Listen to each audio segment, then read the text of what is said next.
Not record yet. I'm recording now. Yeah. Oh, and everybody goes quiet.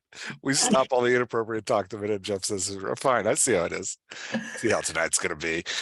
All right. So let me do my little introduction. I'm with some of the 3-Story Method editors. I think we have like half of us here, maybe? No. Yeah. Well, close. A third. We have a third. I'm with a third of the 3-Story Method editors, and we are going to talk about theme today. Yay! So thank you all for coming on and doing this. I love doing these because you are the most brilliant roundtable. So it is fantastic to have everybody here. So let's go around. I want you to introduce yourself. I want you to say your name. I want you to say where you are in your writing journey. And I want you to talk about any podcast or editing services or anything that you are doing. And I'm going to make JP start. Excellent. I'm so happy. I am JP Reinflush, the curator of things dark, strange, and queer. I have Nerds serial out with Jeff, and I have a novel out with Abe, A.B. Cohen, who is also in this chat. And I'm also working on my own serial that'll be coming out, I think, at the end of this month, depending on whenever I get my cover. Editor-wise, I'm kind of a developmental editor, book coach, all the fun stuff that you can find out. What else? What else is I supposed to say? You're the host of a podcast. Oh, I'm host of a Right Away podcast and serial fiction show. Nice. Very nice. Valerie, you want to go next? I'm just going around the circle of my pictures. My name is Valerie Isan. I'm a story analyst and I help people write memoirs. And there's also lots of other little things that I do too. My new memoir is coming out in January, fingers crossed. Nice. And I host the podcast Writercraft Podcast. An excellent podcast to be heard by all. Thank you. All right, Ran, go for it. Ran is a new 3-Story Method editor. Welcome, Ran. Thank you. Thank you very much. Yes, my name's Ran Weingartner. I am a newly minted 3-Story Method certified editor. I've been writing nonfiction for about 20 years now, but I'm writing my first full-length nonfiction book, and I'm terrified. I'm trying to think of it as a collection of short pieces, then that works really well for me. So, my specialty is surprise, nonfiction and copywriting. Nice. That's awesome. All right, V.E. Aaron Griffin. Griffith. You don't know Griffith, my name? I'm it's sorry. Right there on the screen. I can't read. That's okay. We still love you. I'm V.E. Griffith. I supposedly, in theory, at least write a little bit of urban fantasy. That's what people tell me. I do line editing and 3-Story Method editing, and I run the Revision Wizards podcast with Miss Catherine, and we talk about editing and revision. Speaking of Miss Catherine. Hello, I'm Miss Catherine MH, also known as Catherine Hernandez. I write dark steampunk mysteries, and I really enjoy coaching people through world building, character building, and I absolutely love history. So those are my specialties. Nice. And of course, I'm on a podcast, The Revision Wizards. I can't remember my co-host's name, though. He's somewhere on here. Forgot him fast. Just crossing him off. Yeah, something like Griffin. We can't pronounce his name anyway. Yeah, it doesn't matter. Yeah, and I like your podcast because you wear fun hats. I was gonna say that. Yeah, I think this is my favorite. The red pointy hat. Yeah, red pointy hats. Yeah. Not all they were available. They just, for those only listening, not seeing, they both had them at the ready. That's awesome. I'm pretty impressed. Gotta be near the mics. Yeah. All right. Last but not least, my co-authoring nemesis, Abe. Go ahead and introduce yourself. I'm just teasing. I should explain that joke. I'm sorry, Abe. Abe is a new 3-Story Method editor as well, and I'm just teasing. Go for it, Abe. Introduce yourself. Sorry. That was amazing. Please, I'll go for that every time. Hello, everyone. I'm Jeff Elkins' nemesis. Known pen name A.B. Cohen, author of Freaky Stories for Weird People. I have one standalone out as a sci-fi crime, horror, a lot of creepy stuff, and a series with JP that he likes writing with me a lot. It's a dark urban fantasy. It's his favorite series. It's his favorite thing to come out there. Yes, it is. I am a partial person, I can say that. And then on my editor services, I'm starting officially the Outline Engineer. And the idea is to go from an idea to a planner system for you to write your book. And that's gonna be my focus. So JP now has to choose between a doctor and an engineer. We'll see what's sexier. Oh, I feel like I'm going to lose. If the fight is about sexier, I'm definitely going to lose. It's the accent. It's the accent. Oh, yeah. I'm feeling pressure. I was about to start faking an accent, but that just would have been really bad. So we're not going to do that. It's for the best. Yeah, thank you. Yeah, we'll. Hold on, JP. Who looks at your story Bible? Oh, come on, Catherine. Not gonna comment. Yeah, I did write a Nerds episode and tried to put in adjoining city, and I picked the wrong state for where our Correct. serial is. We're 63 episodes in, and I still don't know what state we're in. Yeah, that's how I roll. All right, well, thank you all for coming, and I'm just going to say up front, because I know that sometimes these run a little long and people don't get to the end, so I'm just going to say everybody on here is an amazing editor, and if you're looking for an editor of some sort of kind, you should go get them.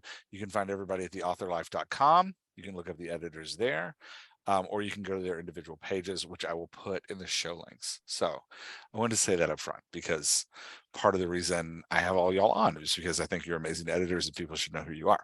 So we're talking about theme, and we've been doing this. I think this is the fourth or maybe sixth or seventh of these. I don't know. I barely know what state I'm in. So we are going through the 3-story method rubric.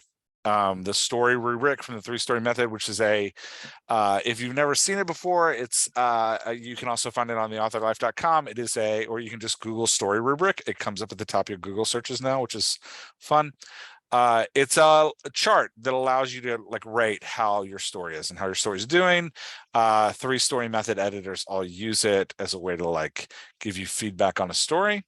And we're doing the theme part of the rubric today. So theme is the main idea or underlining meaning a writer explores in a novel, short story, or other literary work.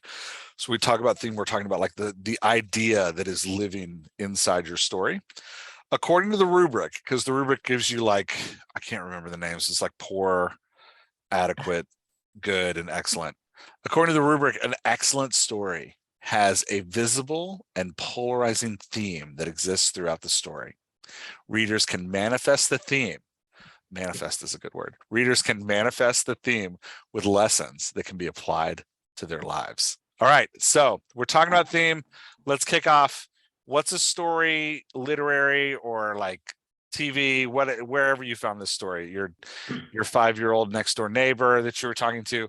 What's a story that had a really great theme that you engaged with? What's an example of a fantastic theme? Anybody can go. Oh, I have one, but Go it's really messed up.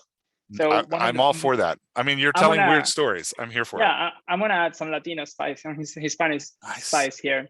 Gabriel Garcia Marquez, his book 100 Years of Solitude is actually I think it's a really good example, because one of his themes or his biggest message is a criticism to Latin American society, and sort of how he goes really deep on different levels. He indirectly speaks about how it's a patriarchy, but at the same time the woman is the one that provides, especially on the lower classes.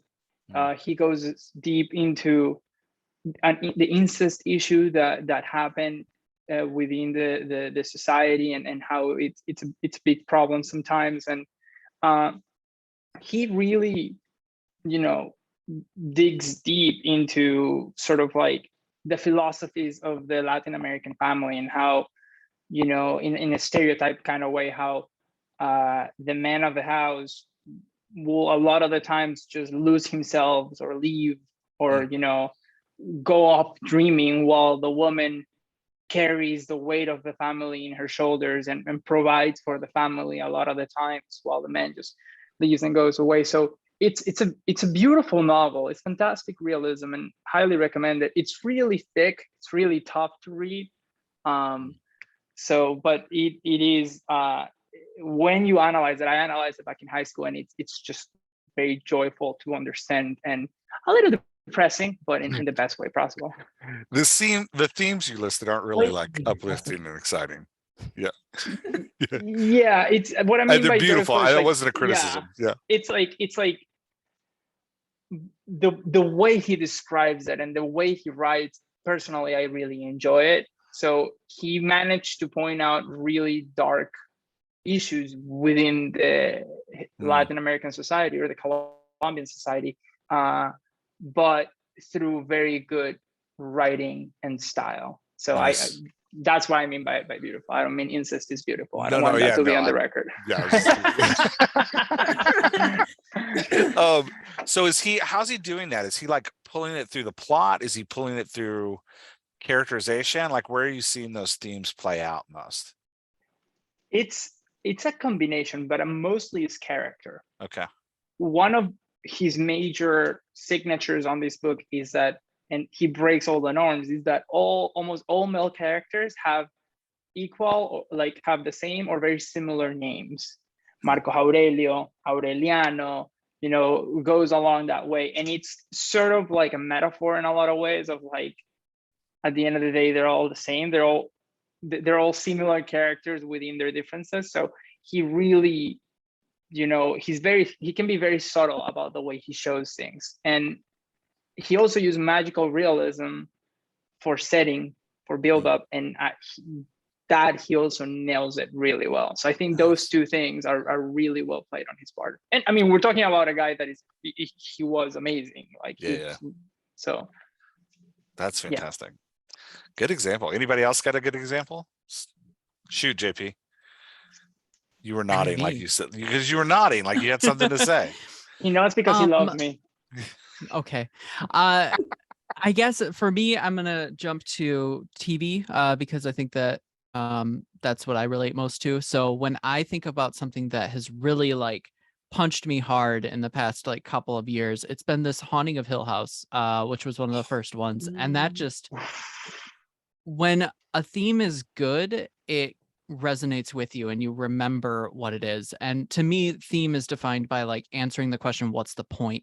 And with this, it feels like this story is really about figuring out someone's identity after basically abuse, being at a young age, and then figuring out like who you fit into in this world and trying to free yourself from what you were expected to be in the past. And just the way that the story is told through different perspectives, dealing with different forms of that like trauma and abuse that has happened, and kind of like processing, I mean, death ultimately, because in some of those cases, it's also about death.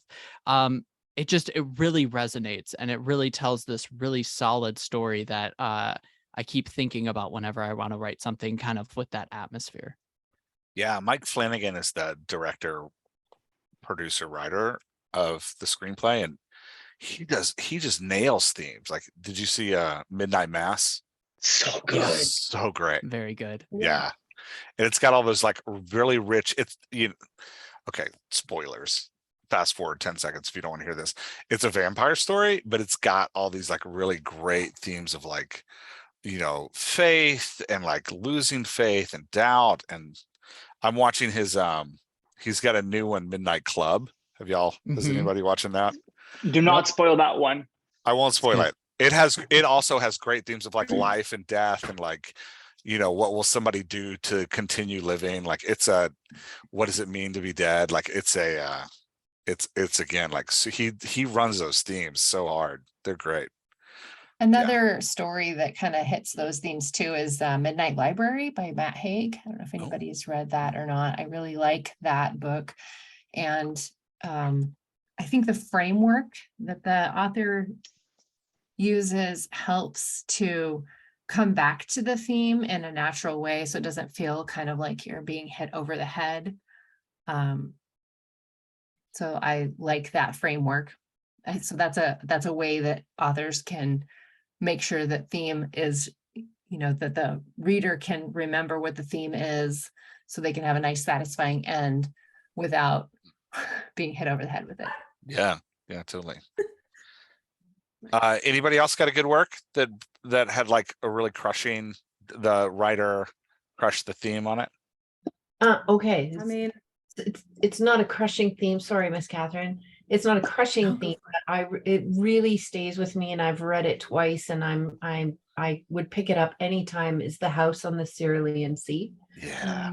Yeah. So the theme there for me is so much about belonging, right? And so each of the characters, like every single one, from the main character to the love interest, to all the children, to the village and the individuals in the village, it's all ties into, not feeling like you belong or not belonging, or recognizing and seeing people that don't belong, and whether you validate them and that they have a right to exist. It's just like Valerie said, when a story can, without hitting you over the head and being obvious about it, can kind of allude to that in each of the scenes, then it's so masterful. That's cool. Yeah. Such a fantastic book too. So great. The one that comes to mind for me is an older series from I think the 80s and 90s, called The Incarnations of Immortality by Piers Anthony. And there were originally 7 books. He's since written an 8th that I think kind of jumped the shark. But really, for me, those stories show how a person of extreme power can still be human and can still retain their humanity and their kindness and their generosity, even through adverse conditions. And sometimes that generosity can show up in characters that you might not expect. So That's interesting. I haven't read those. That's really fascinating. Okay. Yeah, I have to check those out. Okay. Good call. There's- Yeah. Oh, go for it. Is Sorry. there, I don't know, I was going to do another one and the reason I want to bring it up is because I think that the original theme that the author had it wasn't strong, but the secondary theme I think was, and Ooh, so it made it interesting. work. So the book is The World We Knew by Alice Hoffman. It's a World War II story, but there's a golem in it. So Nice. that's where like the little magical part comes in. Nice. It's a great book. It's one of my Yeah. favorite Alice Hoffman books. But I mean, I think it's about family. I think the main theme was probably about family and what you would do to, save your family. But the secondary theme, the one that really struck me, was the juxtaposition between the horrors of war and the joy of being alive. And that was just so amazing all the way through. It just really, that was what really touched me. So even if your main theme misses the mark, you can still save the manuscript. You can pull it back. Yeah. I think of that. There's I've referenced this book before on the podcast, but A Man Called Ove by Bachman. It does that in some ways. Like the main theme is definitely aging and death, and then I think the secondary theme is building community. And in the main theme, you're following this old guy, and his wife has died, and he's having suicidal ideations, and he feels like his life is over because of his age, and he's angry with the neighborhood association, and he's angry with his old best friend and him have grown with age, have like grown apart from each other. And so it is about aging, but that theme at times feels like really heavy. I'm like, stop hitting me with that hammer. But then like there's a theme around like the healing nature of community and like purpose being found in community. With there's new neighbors that move in across the street, and they like seeing his ideations like hunt him down and seek to heal him, and or like just seek to come around him so that he's not, you know, doing this. And the community starts providing him purpose, and it's a really beautiful kind of secondary theme that I think really sold the story for me. It's like, oh yeah, I'm into that one. It was great. Yeah. Anybody else got a work that comes off the top of your head that's like, this is the theme I love? For me, it'd be once again Stalking Jack the Ripper, that series. And it really goes into being a woman and wanting power doesn't mean you have to give up your femininity. And I Nice. really, really like that, because the character is super feminine compared to a lot of characters that I've read in books. And she fights really hard to always be like, I am still a woman, but I like to cut up dead bodies. Nice. And so it's a very interesting way that she goes about it. And it's just really, it works so well throughout all of the books, That's because very it's, cool. yeah. Yeah. What's the name of that again? So Stalking Jack the Ripper. Rand's also like, I I also knew. want to learn how to I cut it. know about that. I knew that Ram was gonna jump on that as soon as you said it. You did not. I don't that's know. Okay, side question. As we've all written some published books, have you tried to work a theme into one of your books? What'd you do? And do you feel like you did it well or poorly? I have so much to say. I don't know how to say it. I don't write thinking about theme. So people have told me what the theme of my book is, and I'm like, cool, that's what you got out of it. But I also hated English class when teachers were like, this is the theme. And I'm like, are you sure that's what the author actually wanted? Because maybe they just threw that in there for fun. That's really funny. So for me, if you get a theme out of it, good job. I'm sure there is a theme. I mean, JP has actually pointed out my theme, which makes sense in my book now, but I didn't write it thinking that. That's really funny. Where did it come from then, do you think? From the Well, reader's the idea- imagination. I guess when I look at my steampunk novels, I come up with a very important topic to me. So my first book is all about the Me Too movement and rape culture. So for me, that was like what I based my story off of. And JP came up with a great theme that I wouldn't be able to even tell you what it is without having to read it again. So sorry. Nice. How dare you? I write both fiction and nonfiction, and the nonfiction, it's memoir mostly. So when I write memoir, I feel like theme is super important. And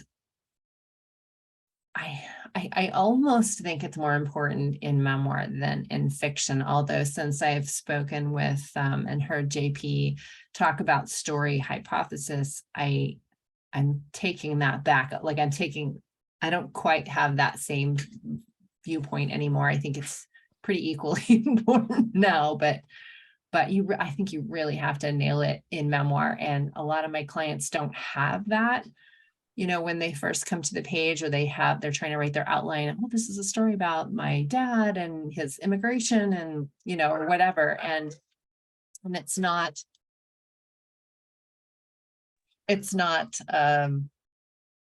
compelling to the reader. You know, it becomes episodic, and then you're just telling a story, and it becomes all summary. So it really helps if you can come up with that story hypothesis at the beginning of your memoir writing, and then kind of have that in the back of your head as you're writing.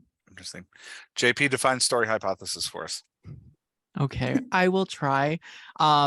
I could It's talk your forever. word. What do you mean you're going to try? No.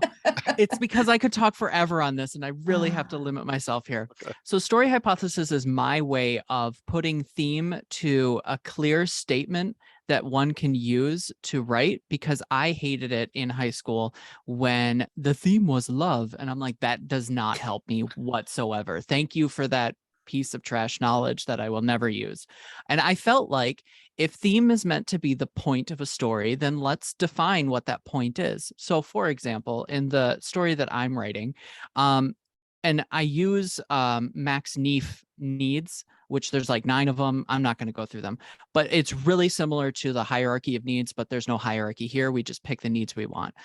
So with the current serial that I'm doing, it's identity, understanding, and affection. It's a cozy romance about these people basically discovering that they're witches and that they need to protect the community they're in. So then my statement is, we can't truly know who we are or we can't protect the ones we love until we know who we are. So then I can use that statement to really drive the point of the story, which is all about discovering who you are in order to protect those you love. And then that helps me show reflections of that. So like what happens when you don't know who you are and then you can't protect the ones you love? What kind of scenes can I write there? So that's why I really like story hypothesis as my like, whatever I want to call it. But that's why I love theme, because I can define it in that hypothesis. That's interesting. I love that. I love that definition. I like how you're talking about starting the book with the theme in mind. I think that's a good way to go about it. I don't think that has to happen. Like Miss Catherine was saying, I think a lot of times you write and then discover the theme as you go. Like, oh, I happen to be writing about this thing. Like I realized somewhere around like episode 40 of Nerds that we were writing, I was like, oh, we have a real theme of selflessness versus selfishness. And that like all of our villains are selfish a-holes and all of our like heroes are these selfless, often like self-sacrificing people for like the good of the community. I don't think we did it like it wasn't on purpose. I think we just kind of discovered it as we went. But yeah, it's interesting that like, you know, I think it can come either way, but yeah, I like that you pointed that out. I mean, it might be easier for nonfiction, like the way that I think of theme, and I love story hypothesis, like that really crystallized a lot for me. But I think like the theme is really why you're writing what you're writing, right? Like you have a story to tell, even in nonfiction. I was just editing a piece. There's a long article, a 1-page article about how movement is medicine. That was her title. That was her tagline, right? That's your theme, right? So it has like it. If I think of theme in terms of like, why do I want to tell this story? What is it that's important enough to me, that resonates enough for me, that I want to share this story with other people, right? Sometimes we don't know, and I'm, you know, sometimes like I kind of, it's always a give and take for me, whether I'm writing fiction or sometimes nonfiction, but usually I start with knowing what I want to say. But with nonfiction, I don't always know right off the bat. I just have a character, I have a situation, and I kind of go back and forth. Like, what is this story about? You know, and I write some more, and then I come out, maybe it's about this, and then I write some more and realize, no, it's not really about that, you know, and I kind of refine the process as I go along. But if you don't know why you're telling the story, if you don't know why this story is important to you, it's kind of hard to engage anybody else, right? Yeah. I think that's really spot on. I remember asking a writer that same thing, like, how do you figure out theme, back when I was a little baby writer? And that was kind of the answer that she gave too. Like, well, I have an idea for a story. And then at some point I asked myself, like, why am I telling this story? Why is it super important to me that I tell this particular story? And just a quick add on to that. So like, I hear that movement is medicine, and that's a really strong point to drive, because unlike the theme of love, which has no direction, movement is medicine. I can write about, why do I need to know this? That's my beginning. What happens when I'm not moving And That's what does right. that look like? There's a whole other section I have to write. And then I reach my final, making the most of my movement to be the most healthy version of myself. And that's kind of that final story. So with that, even that simple statement, I already have variations of scenes that I can drive a story through. Yes, exactly. And you have the conflict, the choice and the consequence, right? The conflict being, I don't feel good. I have all these conditions and so on. I mean, that was her history, right? The choice to start moving, right? And at the beginning, it was very, very limited what she could do. And of course, the consequence at the end, which is that she's a world-renowned yoga teacher and yoga therapist. Yeah, I think a lot of times for me too, the theme comes in form of a question of Yeah. like, rather than I don't want people to think like, oh, I have to have this declaratory statement to be my theme. Like, sometimes for me, like the second series I wrote, the mystery series I wrote, it really was a question around like, what is memory, and what does memory mean? What does it mean to have memories and to live with memories? But like I just wanted to explore that idea. So it came out as a question, or like, the novel I just finished, my most recent one, my question was like, how does it feel to realize you don't belong in a community anymore?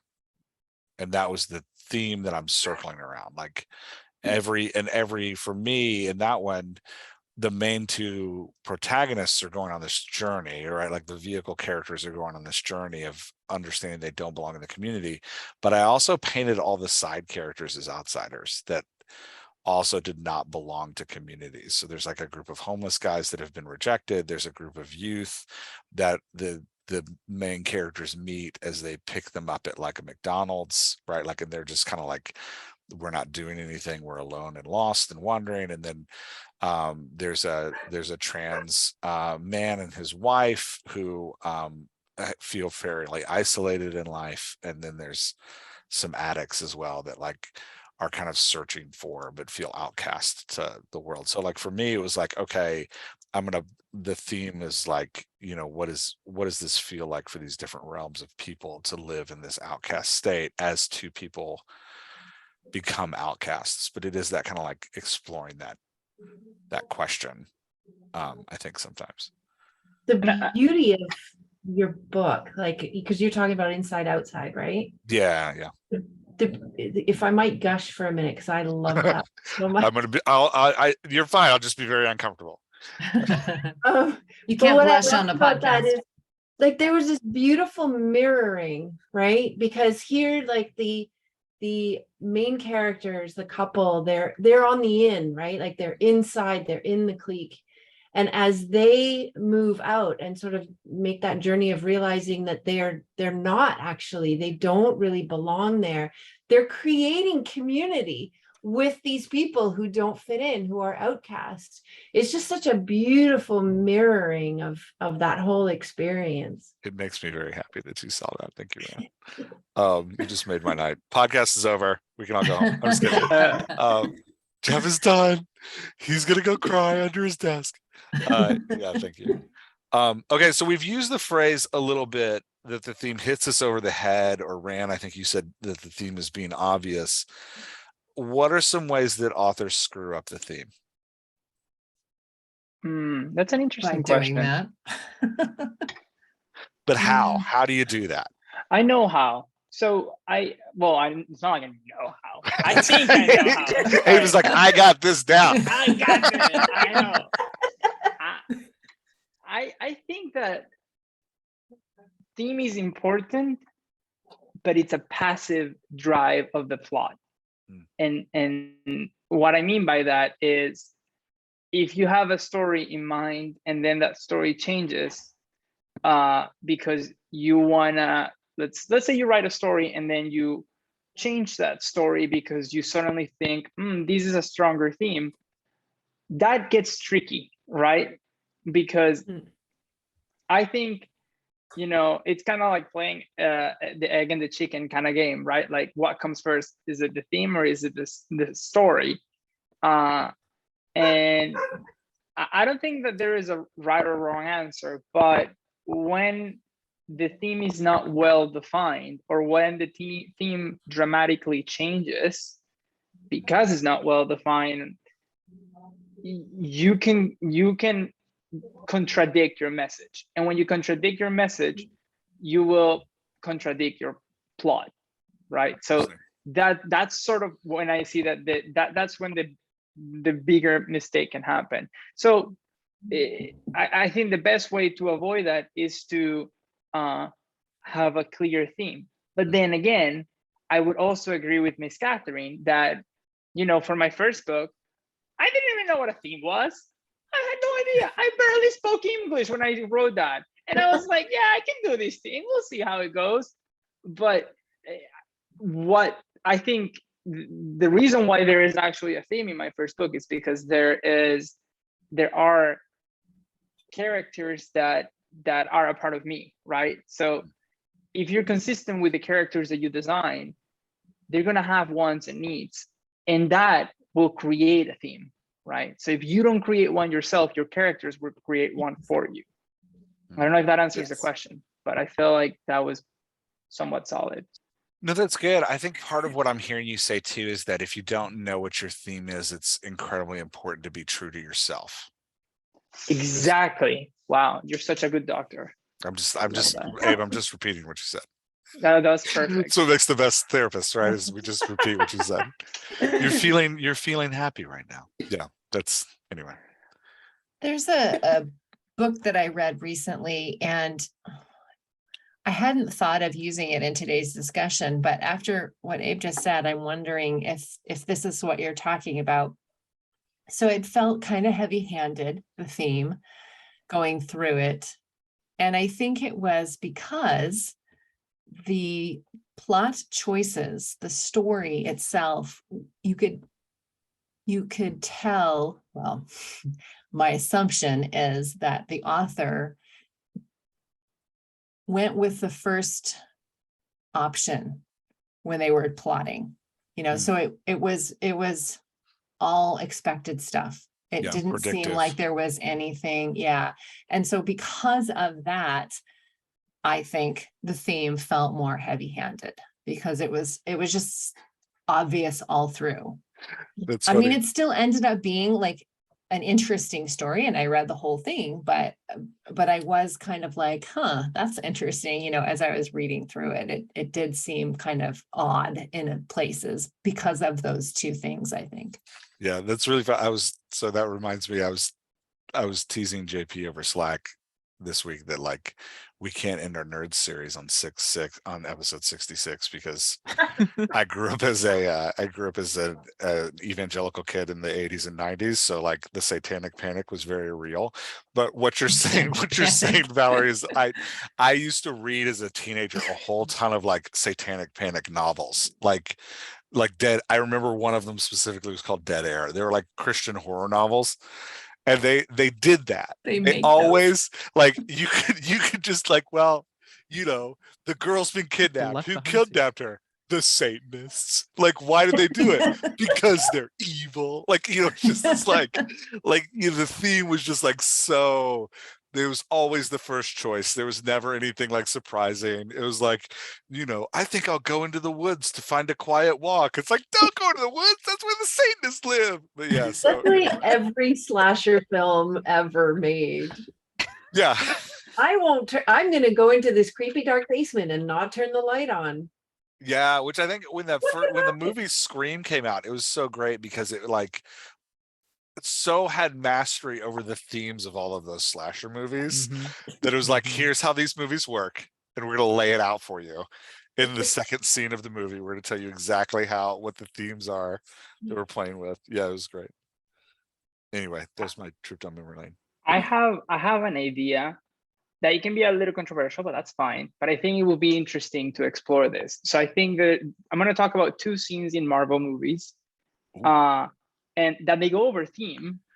And then I want to see what people think about it. Okay. So First scene is spoilers alert in Endgame when they're fighting, and there is at one point where like I think one of the female heroes says she's not alone, and then all the female superheroes pose in this like one frame, and then he goes back out, right? Yeah. So that's scene number one.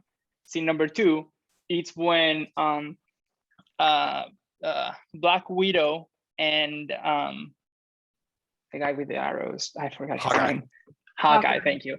Yeah, when they are getting one of the Infinity Stones, and they are working together, and then suddenly, one of them has to sacrifice themselves, and then we see Black Widow being a badass, and eventually is the one who makes the impossible choice of sacrificing herself because she doesn't want her friend to die. And I think that on one scene you have something that it's slightly forced. Why? Because you're in the middle of a war, you're in the middle of a commotion, and all of a sudden all these heroes are just gonna pose because they're gonna like take these camera picture. It really is the poster shot. It's like we need this shot for the poster. Yeah. It's like from like a logical standpoint, okay, we're gonna go here, make a statement, go back out. That doesn't make sense. But when you have it on a two-character kind of thing, and you show how much of a badass Black Widow is in that scene, which is probably one of my favorite scenes of the whole Marvel universe, I think that shows feminine power so much more, and people might think that it could be a little controversial, but that's where I was like trying to go, like when the theme is a little bit thrown into your face to the point where it breaks the plot and it breaks the logic, versus when it's subtly put in through character. Mhm. Yeah, Abe, I love that. I think that's an amazing illustration. I think and like what you're saying with that first scene, it's almost theme for theme's sake, because there's no stakes around it, right? Like they pose, they go into the battle, but they actually accomplish nothing of meaning in the battle. It's just this like, let's have this pause moment, which, I know it's a good, like the problem is it's a good theme, right? Like a generally like, masculine dominated male power thing, having a moment to recognize, the strength of femininity is awesome. But when it's like, hey, let's pause the entire story here to have this moment. Yeah. It's like you're saying, it's like what you were saying earlier about the theme being passive versus being like super active. I think that's a great. Yeah. Plus, they had to pose in sexy poses when they're doing it. Sexy, strong women, and you're like, "Come on!" They did. All of their hair Have is somebody perfectly like coiffed. punching somebody in the background, like. Yeah. That's really it's funny. funny because you kind of bring up a good point. I mean, I think themes can be really heavy-handed when, oh, this is going to be so controversial, but like sometimes like is Ms. Marvel? Is it Ms. Marvel? Miss Or Marvel. Captain Marvel. Captain Marvel, maybe. Captain Marvel. Ms. Marvel's the teenager who is not that Muslim. one, but like Excellent I heard show, by a the way. critique of Captain Marvel. Captain Marvel's the woman though, right? Yes. Yeah, Brie Larson. That's the one. So I heard a critique of that one that I thought was astute, and I hated it because I wanted to like the film so much, but they felt that it was too heavy-handed in favor of, kind of angry woman, sort of, where I'm going with this. I can see some heads nodding, and that was really disappointing. It was disappointing to me, but I think, it's kind of a product of our time, right? Like there's anger in the ethos, and so I think we have to watch that, right? Like as authors, especially when we have a point to make that is political, we have to be careful that we're not so heavy-handed that I think that's Yeah. why it's really good to use that story hypothesis, because you can make your point subtly by just having the scenes prove or disprove that point, that story Mhm. hypothesis. And then you don't have to say it. It doesn't become heavy-handed. It's just there in the book. Mhm. I mean, Mhm. I think one of the best examples of this specific topic of strong female characters is in Lord of the Rings, the trilogy, where, again, I forgot her name, but the princess, Eowyn. no, it wasn't Eowyn. Yeah, it was Eowyn, the one Yep. from the Rohan, the one from Rohan. So her character growth is so strong. She on its own carries a theme, right? Yeah, Miss Catherine, you like, Yeah. it's delightful. She's the reason you watched the third movie. She's so good. She's so good.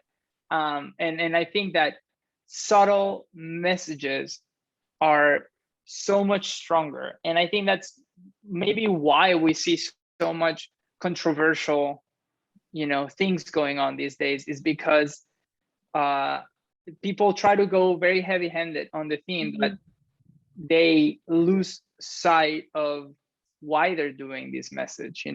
Is it to make a statement, or is it to educate, right?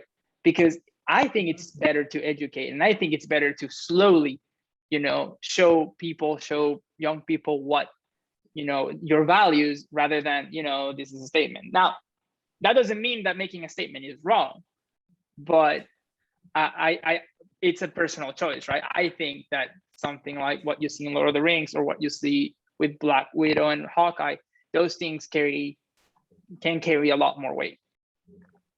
Mhm. So I'd be curious, like, what is it that, I have a theory, but what is it that makes a character or a character's theme so good compared to heavy-handed?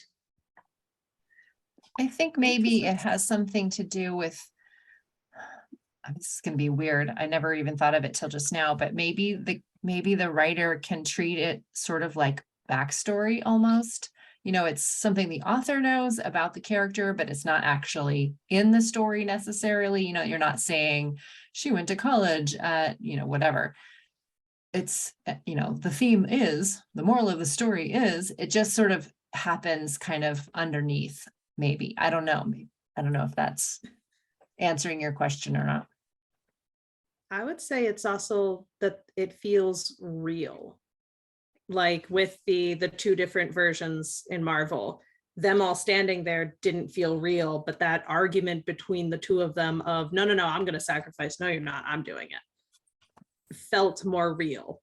So I feel like that real moment comes When you through say better and real, shows that theme. do you mean realistic, like authentic? What do you mean by real? Yeah. So if this was a real person in life, these would be things that they would probably do. And that makes them feel realistic and the theme come across through them. So that feel like comes it's from much the better. author knowing the character. Yeah, you're talking about like Yeah. having it be So- authentic to the character arcs. Right, authentic to the character. So I think the key is, and push back if you don't agree. I think the key is vulnerability. What do you mean by Yes. that? The character's vulnerability. Yeah. If I'm shown the vulnerability of the character, then I believe the character and I can relate to the character. And then the character's arc is one that I buy. So you want to see the character struggling with the theme, not proof texting the theme. Mm-hmm. Which Well, yeah, that's you want to that see true? a human. Yeah. Yeah. Yeah. and that's You want to partly relate why to the person. Yeah, exactly. and that's partly why like I really like the using story hypothesis, is because it bases it all back down to Max Neef's needs. And so when it comes down to it, a character's needs are integral to determining what that theme is. And I use the hypothesis in a means of saying that one of these needs is weak, and in order to meet these other two needs, we have to journey into strengthening this. So for example, like the one I was giving before, it was all about identity is that weakened forefront need that needs to be developed over time in order to show an understanding, a protection, affection towards the rest of the world. So that all three needs are being met, we have one need that grows over time. That's interesting. Aaron, what you got to say? Oh, you're on mute. You're muted. Story of my life. See, I try not to say anything. You know I can let you stay silent on the podcast. No, I tend to agree. The big thing is reflecting your theme through the character struggles. If the characters are the lens through which your reader looks at the story, and you have a theme. For example, I'm trying to write a story that involves leaps of faith. And the argument is that if you take a leap of faith, eventually it will work out for you. And so you have to see the character struggle with taking the leap of faith, whether it's literal and jumping off, into a canyon, or, doing a Thelma and Louise and driving into a canyon, or, it's something more metaphorical than that, trusting someone who has proven themselves to be not trustworthy, in a situation where it's trust them or else, and so if you weave your argument into your character's actions, it winds up being a lot less heavy-handed than, whumping them over the head, where the narrator says, well, he's going to take a leap of faith, Right. It's pretty funny. Okay, so we've talked about seeing that. I want to transition here toward the end of our conversation to talking about where, give authors some tips about where they can actually work theme into their story and how they can practically start to use theme. So we've talked about building scenes in which the theme is around the choice of the scene. So JP and the story hypothesis, and then talking about the Black Widow Hawkeye example, or some of the examples we gave earlier, you're talking about okay, the theme is radiating in this choice that the characters are making. We've talked about the theme being part of the character arc, that the character, we were talking about, the character has a need that has to be met in order to be successful, and the character has to grow into that need. We've talked about the theme being an underlying problem in the plot, that this theme is something that the entire story is wrestling with, right? Abe, you were talking about 1,000 Years of Silence and having these big dramatic kind of political themes in this story. 1,000 Years of Solitude. I'm so sorry. Thank you. But yeah, having this theme of these big themes being wrestled with by all of the people in the story, that it's not just one character's arc, but it's kind of living in the ethos. What are some other ways that writers can work a theme into their story so that it doesn't become heavy-handed, and it's not pile driving the reader into now you will think about this thing, but still work it in? Can you think of any other ways to put it in there, or any other ways you've seen people put it in there? I like Libby Hawker's, her book, Take Off Your Pants. It's an outlining book, but she talks about having a character have a flaw right at the beginning, and have that flaw in the first chapter, or, right at the inciting incident, or something that can show the reader, kind of give them a promise about what it is this person is going to be working on then, throughout the book. And so if you can show that flaw in a scene at the beginning of the book, then I think that can set up the theme. Nice. I like that a lot. I think that's excellent, actually. I thoroughly agree. And that connects for me to that vulnerability, right? We understand the fatal flaw in the character, and therefore can relate to that character. Ooh, I have one. Yeah, go for it. You can get a theme through the magic system. And we see that with J.K. Rowling with love being the strongest source of magic, or the oldest source of magic, I think you can make it work. I think that's a pretty good one. Yeah, that's a great one. I think any kind of world building like that, where you have something that exists in the background that the characters all have to play around. Like we mentioned Miss Marvel before, you know, she's Muslim, and her identity as a Muslim teenager is a theme of the story, and like how the world interacts with her and how the world responds to her. Or our last book club for the Dialogue Doctor. Oh, dang it. Now I can't remember the name of the book. She Who Became the Sun. I had to look at my bookcase. She Who Became the Sun. Gender is a major theme in there. And one of the ways they work gender in as a theme is it's just part of the ethos of the story, right? Like they live in a very patriarchal culture. So gender is naturally a theme. Once you insert female and non-binary characters into that world, it becomes this deep theme of gender, which is but it's just built into the, like you're saying, Abe, it's just built in the fabric of the world building. It's like this is just this is part of the world that everybody has to struggle and wrestle with. Yep. And that I like that kind of theme building in a way, because it forces more than one character to fight with it, right? Like that kind of putting it in the world building means that all of the characters have to Yes. do it in some way.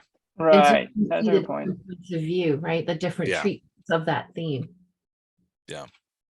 JP, I think you were going to say something. I was. I couldn't remember, but now I do. So just like to tag off with the Miss Marvel and the magic system, like Miss Marvel's magic is also unique to that theme, without any spoilers, but with the show on Disney Plus, it's very different magic than the actual comics. And in that case, it's more about this fitting into the world. I would even argue that the comic books, quote unquote, magic system is very much that, because she's a shapeshifter in the comics. It's different, but I think that really fits into her Muslim identity in New Jersey, trying to fit in. And in the comics, for a really long time, she kept changing into a white woman. She actually changed into Captain Marvel because that was her idea of who a superhero is, and she could never picture herself as a superhero. So for a really long time, she was struggling with that. And I loved how they used the magic system in the comic books to really reflect how that understanding of identity really came through. Love that. Yeah, that's really great. Any other thoughts on theme? Any other tips for writers? I loved all these. This was great. Yeah, thank y'all so much for coming on. Okay, before we sign off, everybody's going to go around and give a website where people can find them. Abe, you and last time, you can go first this time. Where can we find you online? You can find me at abcohenwrites.com with an S Perfect. at the end. Thank you. Miss Catherine? Scribes-pen.com. Nice. V.E. Griffith? Not Griffith. VEGriffith.com. Nice. This is so easy. Ram? Keystolifeonearth.com. Oh, that one's creative. I'm going to go Google that just because I like the name. And I do want the keys to life. So I feel like I'm getting something out of going there. Valerie? ValerieIhsan.com. Nice. Ihsan JP? is IHSAN. Oh, perfect. Thank you. Mine's the most difficult. It is jprindfleshix.com, and that's Rindflesh, RINDFLEISCH. God save us all. Yeah, JP You're puts welcome. those barriers up there to find him because it's such a treasure when you get there. It's like getting to the end. Sure. Or you could just look up the spelling of ground meat in German, and there you would go. You could Cow or also whatever. just spell it a little slower for the rest of us, Nope. like dyslexic Nope. people. Nope, you Has got to be work to said get very there. quickly. You got to On work to that get there. note, It's like a treasure. 0.5 speed works. It's like a Uh, treasure hunt, and when you get to the end of the treasure hunt, you get a 1980s mustache and ground beef. Yeah. and ground And beef. German ground beef. It's the prize. All right, I'm turning off the recording. We can chat a little bit more.